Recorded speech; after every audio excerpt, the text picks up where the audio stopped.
জেলেই থাকতে হবে টুকরে গ্যাংকে। উমার খালিদ এবং শারজিল ইমামের জামিনের আবেদন খারিজ করল দেশের সুপ্রিম কোর্ট। 2020 দেশবিরোধী আন্দোলনে ঘি ঢেলেছিল টুকরে গ্যাংয়ের এই দুই মাথা। সুপ্রিম রায়কে স্বাগত জানিয়েছে বিজেপি। আর অন্যদিকে মাথায় যেন বাজ ভেঙে পড়েছে টুকরে গ্যাংয়ের ফ্যান ক্লাবের।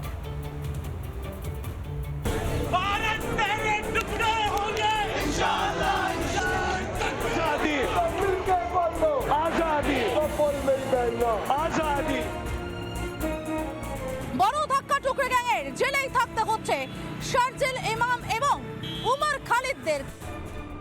সুপ্রিম কোর্টের এই রায় শুনে টুকরে গ্যাংয়ের তো নাকের জল চোখের জল সব এক। কেনই বা টুকরে গ্যাং কপাল চাপড়াবে না বলুন তো? এই দেশদ্রোহী শারজিল ইমাম ও উমর খালিদের সমর্থনে কলকাতার রাজপথ জুড়ে কতই না মিটিং মিছিল।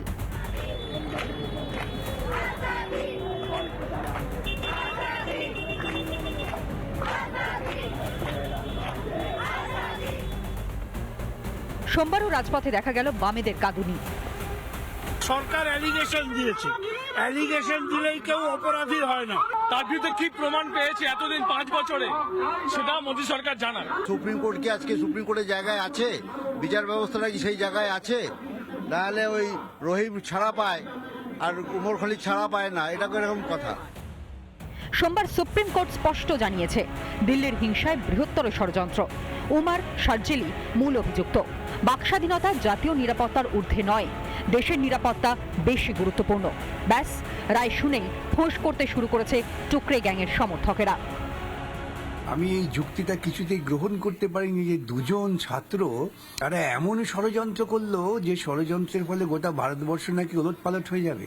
এই সমস্ত পাগলের প্রলাপ যদি বিচারপতিরা গ্রহণ করেন তাহলে বুঝতে হবে যে ভারতবর্ষের স্বাধীন গণতান্ত্রিক কণ্ঠ আর বেশি দিন বেঁচে থাকতে পারবে না। তাই নাকি বিকাশ বাবু? আপনি কি ভুলে গেছেন কি ভয়ঙ্কর কথা বলেছিল শারজিল ইমাম? বেশ, মনে করিয়ে দিচ্ছি আপনাকে। असम को काटना हमारी जिम्मेदारी है। असम और इंडिया कट के अलग हो जाए फौज के लिए, और जितने भी जो भी यहाँ से सप्लाई जा रहा है बंद करो। और वो बंद कर सकते हैं क्योंकि चिकन नेक्स्ट मुसलमानों का है, वो जो इलाका है मुस्लिम अक्सरियत है। নাকি টুকরে গ্যাংয়ের চরম বিপদেও পাশে থাকার বার্তা দিতে চাইলেন বলুন তো? দাঁড়ান, টুকরে গ্যাংয়ের দরদি তৃণমূল সাংসদ মহুয়া মৈত্রকে ভুলে গেলেন নাকি? দুই দেশদ্রোহীর জামিনের সপক্ষে সোশ্যাল মিডিয়ায় সোচ্চার হয়েছিলেন মহুয়া। টুকরে লবিকে মোক্ষম জবাব দিয়েছে বিজেপি। इन लोगों ने 4 साल पहले बोला था कि चिकन नेक काट के अलग करना है, और बांग्लादेश में आज बोला जा रहा है। तो जिनके ऊपर सेक्युलरिज्म का खुमार चढ़ा हुआ है, जो सेक्युलरिज्म की सुरा में जरा उनको 4 साल पहले के बयान और आज के बयान को मिलाकर देख लेना चाहिए, परंतु वो लोग उस नशे से बाहर नहीं निकल पाएंगे। শারজিল ইমামরা যেভাবে ভারতকে ভাঙার ষড়যন্ত্র করেছিল ঠিক একই স্বপ্ন দেখে বাংলাদেশও। এই ইউনূসের সরকার বাংলাদেশে হিন্দু নিধনে মদদ দিচ্ছে, আর তার বিরুদ্ধে প্রতিবাদ করলেই সনাতনীদের রক্ত ঝরাচ্ছে মমতার পুলিশ। এদিকে উমর শারজিলদের সমর্থনে পথে নামলে হাত গুটিয়ে বসে থাকে মমতার পুলিশ। কোন উদ্দেশ্যে? একদম জামাতি স্টাইল, বাংলাদেশের মডেল। এরা ভারতবর্ষের গণতান্ত্রিক সরকার, রাষ্ট্রবাদী সরকার, যারা ভারতবর্ষের মানুষের কল্যাণের জন্য কাজ করছে, ভারতীয়দের কল্যাণের জন্য কাজ করছে, তাকে অস্থির করা এদের প্ল্যান।